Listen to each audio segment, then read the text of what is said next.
Hi guys, welcome back. Ronelia here for the Kitaholic Kits YouTube channel.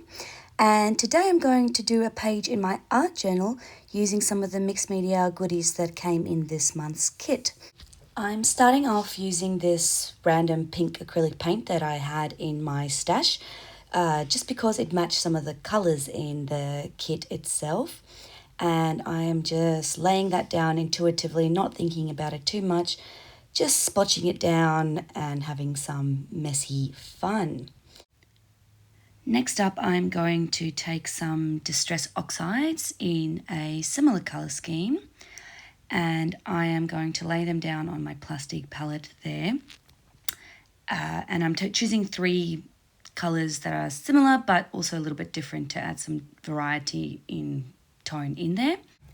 I'm going to activate them with some water, and then I'm going to use my paintbrush again just to intuitively lay them down where I want them. I just wanted to add a bit more of a transparent element to the quite thick acrylic. Now I'm going to take some modelling paste, just some white modelling paste, and the stickles that came in the kit, and I am going to put them through the stencils that came in the kit, or at least one of the stencils. I think I'm starting off with just mixing the modelling paste with some of the colours underneath to give it a pinky tint. And then I'm going to take this circular stencil and just smush it through and layering out sort of like you're layering some butter. I am going to interchange between the stickles and the modelling paste so that they blend together. Eventually they do. The modelling paste does become somewhat transparent, so the shininess and the glitteriness from the stickles shines through a bit more, but while it's still wet, it looks a bit more opaque.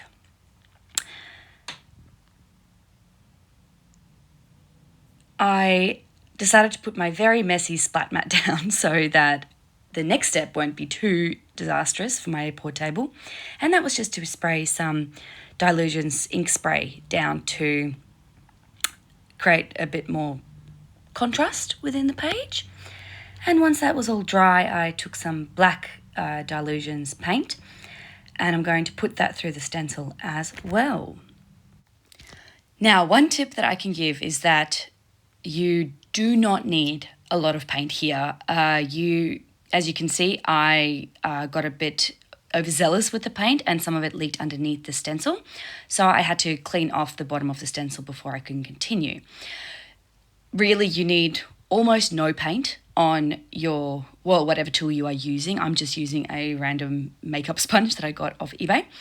And I am just going to use the different shapes that came in this circular stencil to lay them throughout the page. I like adding black to an art journal page just because it creates more contrast and it creates something visually that your eye can really lean towards, because without it, the page can look more monotone and there's not much interest in it. So I am laying them down, deciding which of the circles I want to use and what angle they should be at.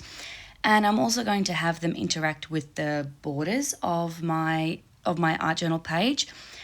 Otherwise, I think it looks a bit strange if there's none that's sort of floating off the side of the page. Once I am done with that, I'm going to dry my page, and then I'm going in with the other stencil, and I decided that the glitter that was already on the page is just not enough, and I'm going to add more. I'm specifically adding this glitter where I made those mistakes at the beginning of the black stenciling process, and also in areas where I think there's a bit too much whiteness. And this particular stencil, the swirly twirly sort of random flower, whatever it is, I quite like because it creates a bit of a messy look. The reason why I like that is because with this particular page, I really wanted to emphasize the messy, haphazard, random, not uniform whatsoever style of the page. Down the track, I'll add some more straight lines and more order, but for now I am going to do more of that distress oxide, and I just again activated that with my water on some packaging, and I'm just swooshing it down in areas where I thought I needed a bit more color. And look at that pretty shine that you can already see coming through there. I'm also going to take some white paint and mix it with some water and do some white splatters throughout the whole page. As with when I added the black, I like adding the white because, again, adds to the contrast. That is quite important to me when I do an art journal page, and I really want to make sure that there are lots of whites, lots of blacks, and lots of in-between colours. I'm taking some tags from the cut-apart sheets from the kit, and I am starting off by just blocking out this blue colour just because I didn't have a paint to match that blue colour, and so it'll be a bit random in my art journal page. So I'm using a white paint to block it out, and then I'm going in with that pink paint as well to make sure that you can't see any of that blue through the paint. I like using some mixed media techniques on tags, and that particular tag is one of the reasons why I chose the colours I did for this particular layout. Then I'm going in with this second tag, and I'm creating a pink border at the top and the bottom. And at first I start off making the top border a bit smaller, and then you'll see that I actually make it much, much bigger, so the entire top of that tag will be covered in pink.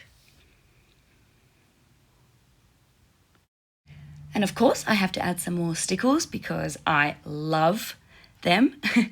I am, again, just randomly putting them down, no rhyme or reason, just sort of intuitively seeing where I like them, and then I flip my tag over. And once I finish that, I feel comfortable taking away this ugly background. So back to my pretty white background, where I'm going to use a Posca paint pen to add a border to this tag. And I also add some squiggly lines to make it look like stitching. And then I'm taking another Posca in a darker pink, and I'm just doing some random splotches on both of these tags.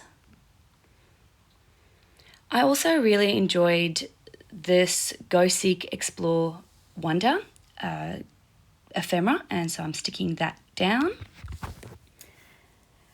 And one thing that I want to do is I want to make it look as though that piece of ephemera is blended into the background a bit. So I'm using that same Posca and creating these random lines and blending them all together.